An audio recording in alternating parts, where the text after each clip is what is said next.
तमसा नदी। अयोध्या से 20 किलोमीटर दूर है तमसा नदी। यहाँ पर श्री राम ने नाव से नदी पार की थी। श्रृंगवेरपुर तीर्थ, प्रयागराज से 20 से 22 किलोमीटर दूर श्री राम श्रृंगवेरपुर पहुंचे, जो निषादराज गुह का राज्य था। यहीं पर गंगा के तट पर उन्होंने केवट से गंगा पार करने को कहा था। श्रृंगवेरपुर को वर्तमान में सिंगरौर कहा जाता है। कुरई गांव, सिंगरौर में गंगा पार कर भगवान श्री राम कुरई में रुके थे। प्रयाग, कुरई से आगे चलकर श्री राम अपने भाई लक्ष्मण और पत्नी सहित प्रयाग पहुंचे थे। कुछ साल पहले तक प्रयाग को इलाहाबाद कहा जाता था। चित्रकूट, प्रभु श्री राम ने प्रयाग संगम के समीप यमुना नदी को पार किया और फिर पहुंच गए चित्रकूट। चित्रकूट वह स्थान है जहां श्री राम को मनाने के लिए भरत अपनी सेना के साथ पहुंचे थे, क्योंकि राजा दशरथ का देहांत हो चुका था। भरत ने यहाँ से श्री राम की चरण पादुका ले जाकर उनकी चरण पादुका रखकर राज्य किया था। सतना, चित्रकूट के पास ही सतना यानी मध्य प्रदेश में स्थित अत्रि ऋषि का आश्रम था। हालांकि पत्नी अनुसुईया के साथ महर्षि अत्रि चित्रकूट के तपोवन में रहा करते थे, लेकिन सतना में रामवन नामक स्थान पर भी श्री राम रुके थे, जहां ऋषि अत्रि का एक और आश्रम था। दंडकारण्य, चित्रकूट से निकलकर श्री राम घने वन में पहुंच गए। असल में यही था उनका वनवास। इस वन को उस काल में दंडकारण्य कहा जाता था। मध्य प्रदेश, छत्तीसगढ़ और महाराष्ट्र के कुछ क्षेत्रों को मिलाकर दंडकारण्य था। दंडकारण्य में छत्तीसगढ़, उड़ीसा, तेलंगाना एवं आंध्र प्रदेश राज्यों के अधिकतर हिस्से शामिल थे। दरअसल उड़ीसा की महानदी के इस पास से गोदावरी तक दंडकारण्य का क्षेत्र फैला हुआ था। इसी दंडकारण्य का ही हिस्सा है तेलंगाना का एक शहर भद्राचलम। गोदावरी नदी के तट पर बसा यह शहर सीता रामचंद्र मंदिर के लिए प्रसिद्ध है। यह मंदिर भद्रगिरी पर्वत पर है। श्री राम ने अपने वनवास के दौरान कुछ दिन इस भद्रगिरी पर्वत पर ही बिताए थे। स्थानीय मान्यता के मुताबिक दंडकारण्य के आकाश में ही रावण और जटायु का युद्ध हुआ था और जटायु के कुछ अंग दंडकारण्य में आकर गिरे थे। दुनिया भर में सिर्फ यहीं पर जटायु का एकमात्र मंदिर है। दंडकारण्य वन अब सिमटकर वर्तमान में भारत के छत्तीसगढ़ राज्य में ही रह गया है। पंचवटी, नासिक, दंडकारण्य में मुनियों के आश्रमों में रहने के बाद श्री राम अगस्त्य मुनि के आश्रम गए। यह आश्रम नासिक के पंचवटी क्षेत्र में है, जो गोदावरी नदी के किनारे बसा है। यहीं पर लक्ष्मण ने सूर्पनखा की नाक काटी थी। श्री राम ने खरवादूषण के साथ युद्ध किया था। गिद्धराज जटायु से श्री राम की मैत्री भी यहीं हुई थी। वाल्मीकि रामायण अरण्य कांड में पंचवटी का मनोहर वर्णन मिलता है। सर्वतीर्थ, नासिक क्षेत्र में ही सूर्पनखा की नाक कटी तथा मारीच और खरवादूषण के वध के बाद ही रावण ने सीता का हरण किया और जटायु का भी वध किया था, जिसकी स्मृति नासिक से 56 किलोमीटर दूर ताकेड़ गांव में सर्वतीर्थ नामक स्थान पर आज भी संरक्षित है। जटायु की मृत्यु सर्वतीर्थ नाम के स्थान पर हुई, जो नासिक जिले से इगतपुरी तहसील के ताकेड़ गांव में मौजूद है।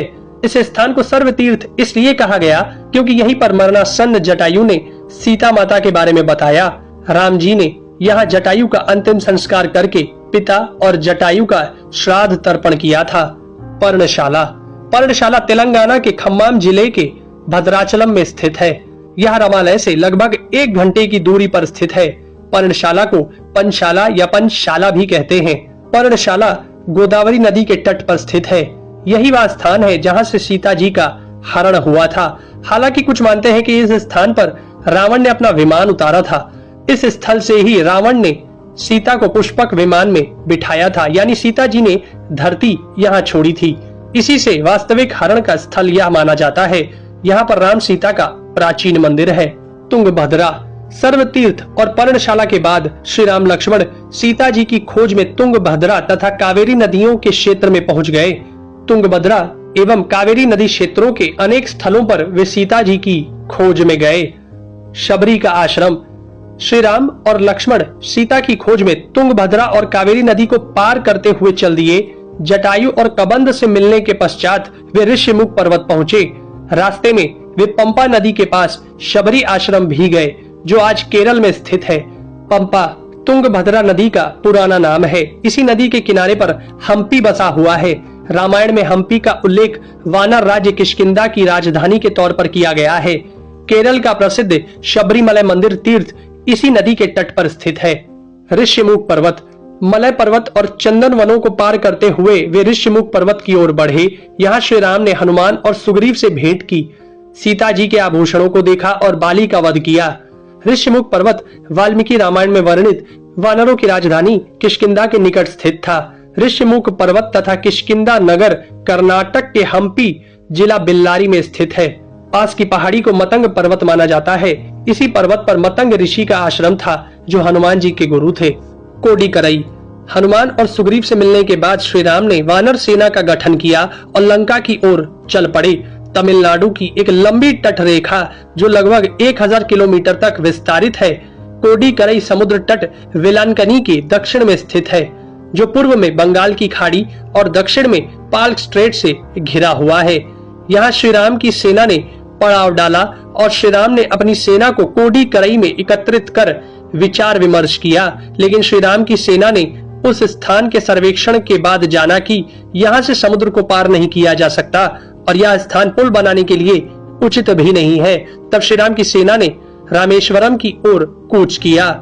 रामेश्वरम समुद्र तट एक शांत समुद्र तट है और यहाँ का छिछला पानी तैरने और सन बाथिंग के लिए आदर्श है। रामेश्वरम प्रसिद्ध सनातन तीर्थ केंद्र है।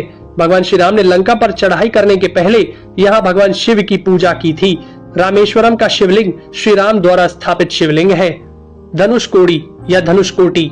3 दिन की खोजबीन के बाद श्री राम ने रामेश्वरम के आगे समुद्र में वह स्थान ढूंढ निकाला जहाँ से आसानी से श्रीलंका पहुंचा जा सकता हो।